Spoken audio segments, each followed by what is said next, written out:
En el año 1960, mi presidente fue Félix. La Falla en aquellos años era muy bonito, era muy amigable, hacíamos teatro, íbamos a ensayar a la calle de la Reina un maestro que se llamaba Pelegrí.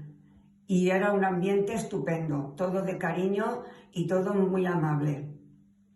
Como fallera mayor, realicé un acto que hicieron un partido de fútbol.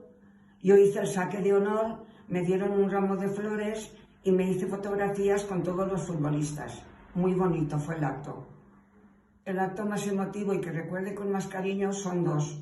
Uno fue mi presentación como fallera mayor y el segundo fue la ofrenda a la Virgen, que entonces te hacían entrar dentro de la Virgen, te daban una estampa y tenías que rezar. Y aquello fue muy bonito porque toda la corte de honor también leyó. Y fue muy cariñoso, muy bonito y muy emotivo.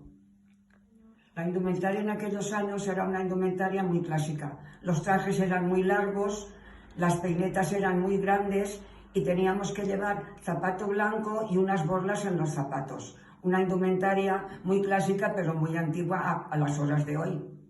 Mi falla era muy bonita, dentro del ambiente que había era preciosa, un ambiente muy cariñoso y la falla pues entonces una falla de barriada, no como las fallas de ahora. Era pequeñita pero muy bonita. Como mi fallera mayor, la anécdota era pues que teníamos que vender numeritos a todas las personas que iban a ver el teatro para recaudar fondos para la falla, porque si no íbamos muy poquito de dinero.